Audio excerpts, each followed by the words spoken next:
நினைப்பாங்க. அதனால கொஞ்சம் யோசனை பண்ணிட்டு உட்கார்ந்துருக்காங்க.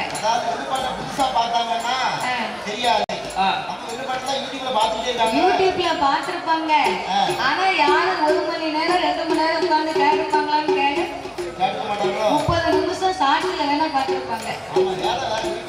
அந்த அண்ணன் அப்பவே கையெழுத்து சபையோர்களே, பெரியோர்களே, சபை நிறைய வந்த என் தாய்மார்களே, பெரியோர்கள், சபையோர்கள், என்னை பெற்றெடுத்த தாய்மார்களே, கல்வி கற்ற பெரியவர்களே, தொழில் படித்த கலை வாணர்களே, வருங்கால மாணவ செல்வங்களே, வாலிபர் இளம் சிங்கங்களே, எனது அருமை சகோதர சகோதரர்களே, அதாவது இந்த அலங்காநல்லூருக்கு அருகாமையில் அமைந்திருக்கக்கூடிய இந்த புதுப்பட்டி மாநகரத்திலே அலங்காநல்லூர்னா இந்த உலகத்தை தெரியாத ஆளே இருக்க மாட்டாங்க.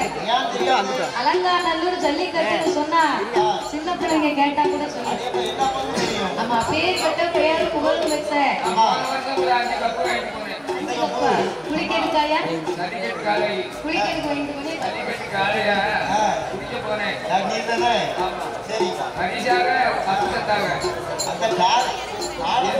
என்ன கப்பு தெரியுமா?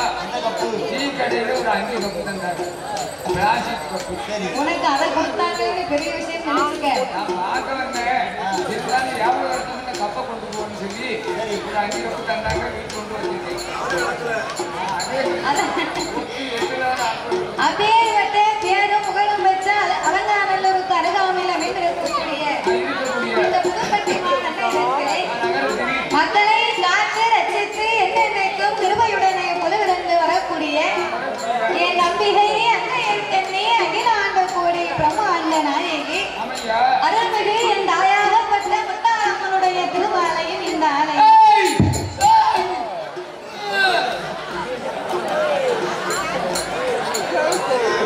நீங்க யாரும் பயப்படாதீங்க. தாத்தாவுக்கு முத்தாரம்மன் பேரை சொன்ன உடனே அருள் வந்துட்டு தெரியாம சாமி ஆடுறாரு. அவர் மேல ஏன் சாமி வருது தெரியுமா? 5 பேர் இருந்தாலும் அவர் தான் 3 மாசமா குளிக்காம இருக்காரு. அவருக்கு தான் தாத்தா மேல சாமி வருது. 3 மாசமா யார் குளிக்காம இருக்காரு? அவருக்கு தண்ணியில கண்டமியா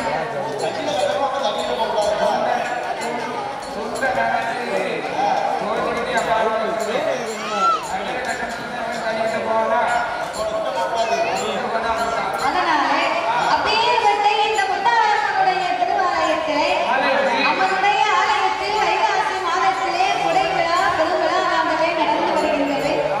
அப்பேற்பட்ட இந்த முத்தாரம்மனுடைய திருவாலயத்தில் இன்றைக்கு ஒரு நேர நிகழ்ச்சிக்காக நாமுடைய வில்லுப்பாட்டையும் இந்த ஆலயத்திற்கு வரவழைக்க வேண்டும் என்று அன்போடு நாமல் 6 பேர்களையுமே இங்கு வரவழைத்து உள்ளார்கள். நாமலை வரவழைத்த அனைவர்களுக்கும் அனைத்து அன்பு உள்ளத்திற்குமே நாங்கள் நன்றியை தெரிவித்துக் கொண்டு, அதாவது எந்த ஒரு ஆலயத்திலேயுமே நாம முதலாகவே வில்லுப்பாட்டு ஒன்று ஆரம்பிக்க வேண்டுமானால் அது எந்த ஒரு கோவிலாக இருந்தாலும் என்ன ஒரு தெய்வமாக இருந்தாலும் அந்த ஆலயத்திலே முதலாகவே சாஸ்தாங்கதையைத்தான் ஆரம்பிக்க வேண்டுமா? ஐயனாருக்கு ஏன் முதலாக பாடுகிறார்கள் தெரியுமா? அகில உலகத்திலேயே தலைவ தெய்வமாகவே பிறந்தவர் ஐயனார் ஒருவர் தான். அப்படின்னா நாமல் அனைவர்களுமே இப்பூமியிலே தாய்க்கும் தந்தைக்கு வந்து பிறந்த சாதாரணப்பட்ட மானிட மனுக்கள். ஆனால் அரிகிரமத்திரன் ஐயனார் சர்வஞான சாஸ்தா வந்து அப்படி கிடையாது. அரிக்கும் சிவனுக்கும் ஆணுக்கும் அப்பாவுக்கு அப்பாவுக்கும் பிறந்த பிள்ளை. அப்பேற்பட்ட அரிகிரமத்திரன் தர்மஞான சாஸ்தா ஐயனார் வந்து பிறந்தாதான் அனைத்து தெய்வங்களுமே இந்த ஆலயத்துக்கு வரும். சாஸ்தா பிறகுலன்னா என்ன ஆகும் தெரியுமா? சாமி பைபாஸ்ல வந்துட்டு பைபாஸ்லயே வீட்டுக்கு போயிருவார். நம்ம ஊருக்கு வரமாட்டார். அதனால ஐயனார் பிறந்தாதான் அனைத்து தெய்வங்களுமே இந்த ஆலயத்துக்கு வரும். அதனால் நான்கே வார்த்தையிலேயே சாஸ்தாவை பிறவி செய்துவிட்டு சக்தி கொண்டு புலவிலிருந்து வரக்கூடிய முத்தாரம்மனுடைய திருப்புகழையே நாங்கள் பாட இருக்கிறோம்.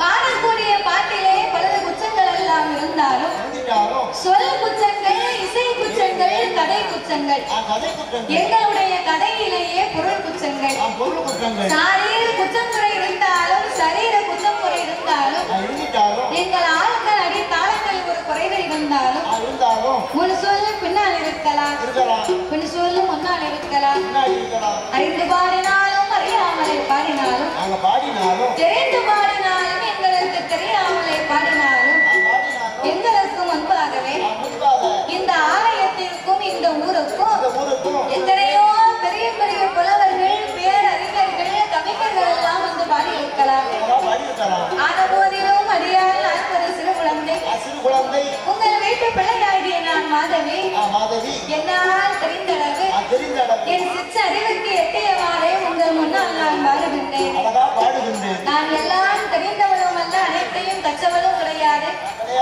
எனக்கு என் குருநாதர் கற்று தந்த வழியாகவே உங்கள் முன்னால் நான் பாடுகின்றேன் உங்கள் வீட்டு பிள்ளையை தவறு செய்தால் உங்கள் வீட்டு பிள்ளையை தவறு செய்தால் அதனை எப்படி வீட்டிற்கு அழைத்து சென்ற அன்போடு ஆதரிப்பீர்களோ அதுபோல் எங்கள் 6 பேர்களையும் ஆதரிக்குமாறு கேட்டுக்கொள்கிறோம். ஏன் அப்படின்னா ஏற்கனவே நீங்க வில்லு பாட்டு முன்ன பண்ண பார்த்திருக்க மாட்டீங்க, சில பேர் பார்த்திருப்பீங்க. அதனால புதுசா பார்க்கும்போது உங்களுக்கு சில வித்தியாசம் தெரியும் இல்லையா? வில்லு பாட்டுங்கிறது ஒரு கோவில்ல ஏன் வைக்கிறாங்க? கோவில் திருவிழாவில கலை நிகழ்ச்சியில் இருந்தால்தான் ஆலயத்திற்கும் சிறப்பு மக்களுக்கும் சிறப்பு. அப்ப கலை நிகழ்ச்சி அப்படின்னு வரும்போது மேளம் வைப்பாங்க, கரகாட்டம் வைப்பாங்க, ஆடல் பாடல் வைப்பாங்க, பாட்டு கச்சேரி வைப்பாங்க. இந்த கலை நிகழ்ச்சிகள் எல்லாம் இருந்தாலும் வரக்கூடிய கலை நிகழ்ச்சி அம்மனுடைய புகழை எடுத்து பாடுவார்களா? நடனம் ஆடுவாங்க, நடனம் ஆடுவாங்க. பாட்டு பாடக்கூடியவங்க 2 சாமி பாட்டு பாடுவாங்க, சினிமா பாட்டு பாடுவாங்க, போயிடுவாங்க. ஆனா இந்த வில்லிசை என்பது எதற்காக வைக்கிறார் தெரியுமா? தெய்வத்தினுடைய திரு புகழை எடுத்து சொல்ல வேண்டும் என்றுதான் இந்த வில்லுப்பாட்டு. உங்க கோயிலுக்கு வாரோம்னா என்னமோ வந்தோம் சாமியை கும்பிட்டோம் போனோம் அப்படின்னு நினைக்க கூடாது. இந்த முத்தாளம்மா ஏன் பிறந்தா, அவ எதற்கு பிறந்தா, இந்த உலகத்திலே அம்மா எப்படி அவதாரம் செய்தார், நமக்காக என்னவெல்லாம் யுத்தம் செய்திருக்கிறார், உலகத்திலே இந்த முத்தாளம்மனை வச்சு நம்ம ஏன் கும்பிட்டு இருக்கோம் அப்படிங்கிறதை தெரிந்து கொள்ளத்தான் இந்த வில்லுப்பாட்டு. ஆமா, அதனால தெய்வத்தினுடைய புகழ் பாடக்கூடிய இந்த வில்லுப்பாட்டிலே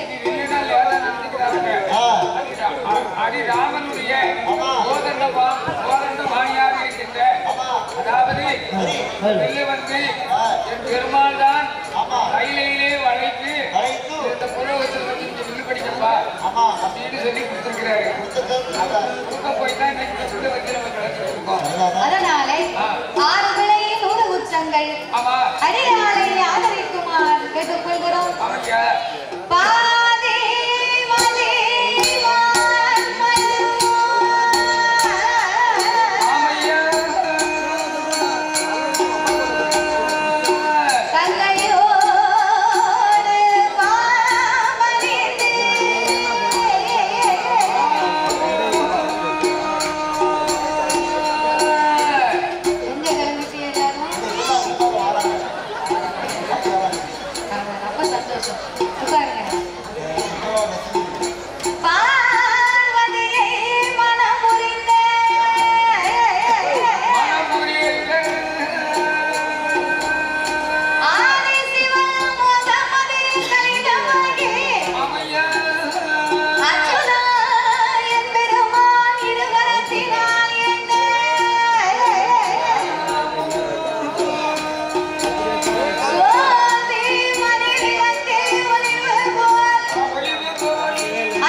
அதனால நாங்க எவ்வளவுதான் படிச்சாலும் இங்க குலம் போட்டாதான் சாமியே வரும். அதனால எல்லாரும் சேர்ந்து போடுங்க. போடுங்கம்மா ஒரு குலம். ஆய குலம், பெண் குலம்.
தேவாதி தேவன்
மண் உலகிலே படைத்தார். ஏன் படைத்தார்?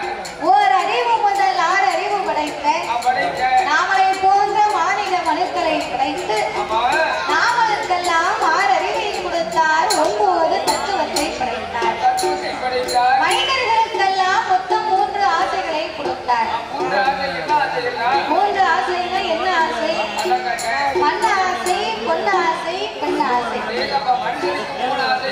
இந்த 3 ஆசைகளையும் கொடுத்து பூலகத்திலே ஆண்டவன் நம்மளை எல்லாம் ஏன் படைத்தார்? ஆமா, என்னது உலகத்துல ஏன் படைத்தாருங்க? அது என்னமோ சொல்லிட்டு கீழே பானிபுரி சாஸ்திர படுத்து வரங்க சொன்னார். மண் உலகிலே ஆண்டவர் மனிதர்களை ஏன் படைத்தார் தெரியுமா? நாமல் அனைவர்களுமே இப்பூமியிலே ஒற்றுமையாக ஆண்டவன்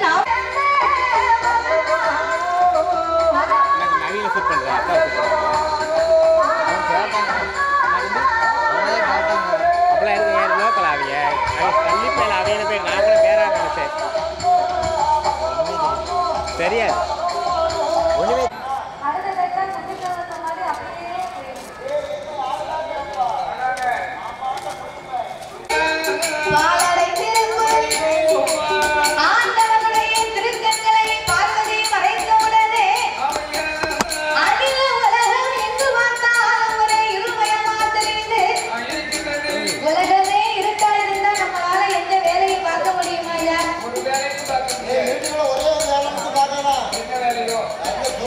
நல்லா தூங்கணும்னு சொன்னா கூட இந்த வேக்காட்டுக்கு இந்த வெயிலுக்கு காத்தாடி இல்லாம ஏசி இல்லாமலே உறக்க வர மாட்டேங்குது.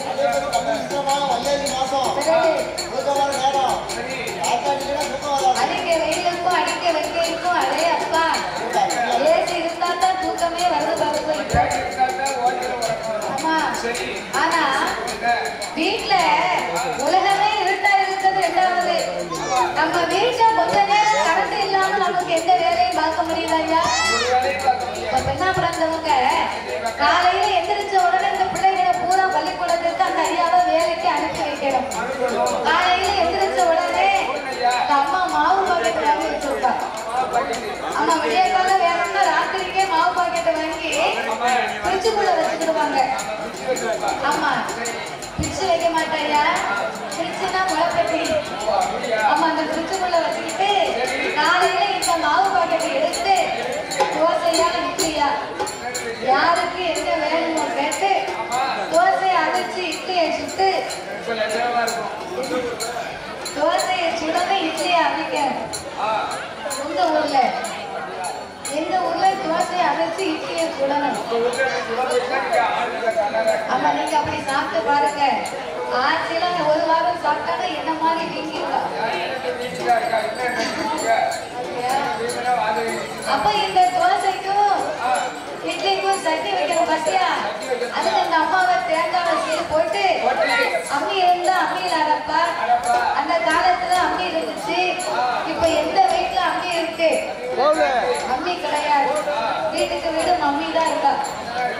அம்மிய பூரா வீட்டுக்கு முன்னால தூக்கி கொல்லப்புறத்துல போட்டுட்டாங்க குளிக்க வைக்க. அம்மியில அரைச்சாதான் இப்ப அழுகு போகுமா? ஆமா, அதுக்கு இப்ப அம்மியெல்லாம் உபயோகப்படுத்துறதுக்கு ஆள் இல்ல. சில பேருக்கு அம்மியில அரைக்கணும்னு ஆசை இருக்கு. அம்மியில அரைக்கணும்னு ஆசைப்பட்டு 2 தேங்காய் சில்ல தூக்கி அம்மியில வச்சு அம்மி குழந்தைய தூக்கி போடுவா. தேங்காய் தெரிச்சு தெருவுக்கு போயிடும். அதை தேடி பிடிக்கிறதுக்கு 4 நாள் ஆகும். அம்மியில அரைக்கணும்னு அதுக்கு ஒரு பக்குவம் இருக்கு. 2 உப்பு கல்லு வச்சு அந்த தேங்காவை மெதுவா நச்சு இழுத்து அரைச்சா தேங்காய் அரைப்படும். விவரம் இல்லாம அரைச்சா தேங்காய் தெருவுக்கு போயிடும். அதுக்கு இப்ப வேண்டாம்னு சொல்லி அம்மியை சுண்டி பூர போட்டுட்டு இப்ப வந்திருக்கு மிக்சி. அந்த மிக்சியில இந்த தேங்காய் சில்ல போட்டு சாரை வச்சுட்டு அந்த அம்மா சுவிட்ச போடணும்னு அப்பதான் கொண்டு கையை வைப்பா பார்த்துக்கோ. பறக்கிற கரண்ட் போயிடும். அப்ப அந்த அம்மாவுக்கு வரும்பாரு கோவம். பேரையில போவான் கரண்ட். இப்ப பார்க்க லைனை உருவிட்டானே அப்படின்னு ஏசுவாங்க பேசுவாங்க. கொஞ்ச நேரம் கரண்ட் இல்லாமலே நமக்கு எந்த வேலையும் ஓட மாட்டேங்க. உலகமே இருட்டா இருந்தா நம்ம என்ன செய்ய முடியும்? அப்பந்தான் ஆண்டவன் பார்த்தார். உலகத்தையே பார்வதி இரு கண்களை மறைத்து இவன் இருளாக்கி விட்டாலே மக்கள் எல்லாம் திக்குமுகம் தெரியாமலே திகைத்து வாடுவார்களே. அதனாலே உலக மக்களுக்கெல்லாம் ஒளி கொடுக்க வேண்டும் என்று நமக்கு இருக்கக்கூடிய இரண்டு கண்களை தான் இவளால் மறைக்க முடிந்தது. சிவபெருமானுக்கு மூன்றாவது கண் ஞான ஒளி நெற்றி சுடர் ஒன்று உண்டு. இந்த மூன்றாவது கண்ணாகப்பட்ட நெற்றி கண்ணை திறந்து ஒளி கொடுக்க வேண்டும் என்று ஆண்டவன் எவ்விதமாக ஒளி கொடுத்தார் தெரியுமா? நெற்றி கண்ணை திறப்பார், நெற்றி கண்ணை திறப்பார், உலகில் ஒளி கொடுப்பார். நெற்றி கண்ணை திறப்பார், நெற்றி கண்ணை திறப்பார், நீண்ட ஒளி கொடுப்பார்.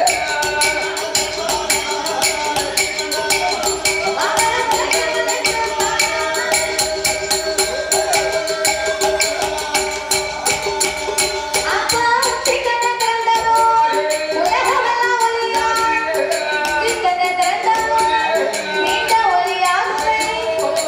ஆண்டவன் ஆகார ஓங்கார ரூபங்களைக் கொண்டு உச்சி கண்ணையே திறந்த மகிமையினாலே உச்சி கண்ணில் இருந்த அக்கினி பொறிகள் பறந்து ஆங்கார ஓங்கார ரூபங்களைக் கொண்டு காளி அம்சத்திலே வீர சொருபத்தோடு ஒரு பெண் வந்து பிறந்தார். ஆண்டவன் பெண்ணை வரவழைத்தார். ஆட வேண்டாம், பாட வேண்டாம், மாதாளை போட வேண்டாம். என் உச்சி கண்ணிலே நீ காளியின் அம்சமாகவே பிறந்ததுனால இன்றைய நாள் முதலாக உலக சக்தி உச்சினி மாகாளி அம்மா உன் பெயர். உச்சி கண்ணில பிறந்ததுனால உனக்கு உச்சினி மாகாளி அம்மா அதுக்கு பெயர் நாமத்தை கொடுத்து ஆண்டவன் படம் கொடுத்து அவளை வடக்கு வாசல் கோட்டையிலே அமர வைத்தார். அப்ப அமர வைத்த நேரம் பார்வதி நடந்ததை பார்த்து கொண்டிருந்தா பாருங்க. ஆண்டவர் ரெண்டு கண்ணை பொத்தி இருக்கவே இந்த மூணாவது ஒளி எங்க இருந்து வருது அப்படின்னு சிவனுக்கு முன்னால வந்து பார்த்தார். உச்சிக்கண் மகிமையை கண்ட உடனே அங்கமெல்லாம் பதறி ஆவி கனலாகி ஐயோ நம்ம ஆண்டவனுடைய மகிமை தெரியாமல் அல்லவா பரிசோதனை பார்த்து விட்டோம் என்று பயத்தினால் பார்வதிக்கு வேர்வை சுரந்து பார்வதியின் வேர்வையே கைலாசத்திலே காட்டாந்து வெள்ளமா கரை புரண்டு வருது. இந்த வெள்ளமும் ஒரு உப்பு தண்ணி. நம்ம வேர்வை துளி உப்பா தண்ணியா இருக்கு. இது உலகத்துக்கு போனா உலக மக்களுக்கு உயிர் சேதம் வரும். என்ற ஆண்டவன் தன் 1008 சடா முடியிலே ஓர் முடியை உழைத்து அதையே பார்வதியினுடைய அங்கமெல்லாம் துவட்டி ஆண்டவன் மறுபடியும் ஒரு கொண்டை கட்டாகவே கட்டினார். அன்னைக்கு போய் உட்கார்ந்தவா அந்த அம்மா கங்காதேவி சிவனுடைய திருச்சடையில் இன்றைக்கும் அமர்ந்து கொண்டிருக்கிறார். அப்போ இந்த ஆண்டவன் உச்சி சடையிலே பார்வதியின் வேர்வை துளியை அடக்க அதிலே இருந்து ஒரு 10 சொட்டு வேர்வை மட்டும் பூமியிலே கலந்தது. அதனையே கலி உலகமாக படைக்க வேண்டும் என்று 10 சொட்டு வேர்வையை 10 கடலாகவே படைத்தார். இவ்வளவு நேரமும் சொன்ன கதை ஏன் தெரியுமா? இந்த உலகத்திலே கடல் எப்படி உருவானது அப்படிங்கிறதுக்கு தான் இவ்வளவு நேரமும் நான் கதை சொல்லியிருக்கேன். ஆமா, கவனமா கேட்டாதான் புரியும், கவனமா கேட்கலைன்னா புரியாது.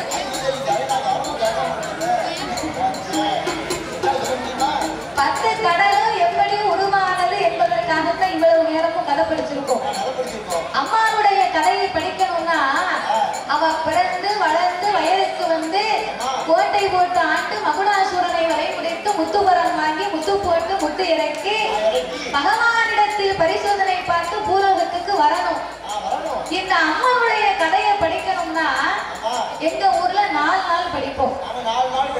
ஆமா, ஏன் அப்படின்னா தென்காசி தென்னாடு மாவட்டத்துல பூராமே இந்த வில்லுப்பாட்டு தான் ரொம்ப ஃபேமஸ்.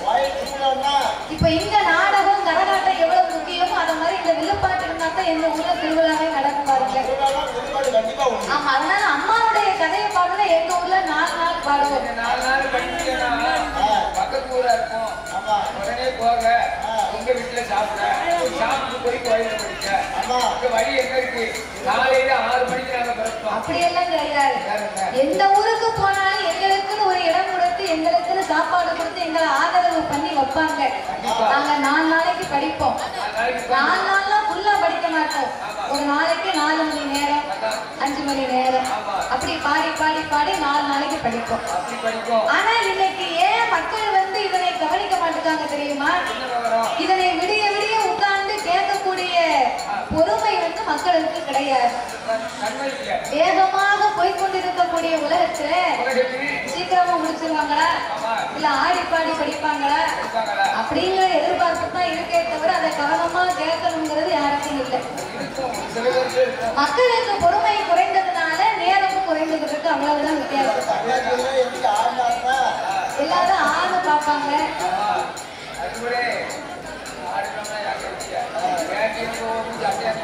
அது போய் கீழே உட்கார இருக்கும். அதனால இந்த 10 கடலாகவே ஆண்டவன் படைத்து 10 கடலுக்கும் பக்குவமாகவே பெயர் நாமத்தை கொடுத்தார். இதுக்கு பிறகுதான் கதை ஆரம்பமாகும். அதையாவது கேளுங்க.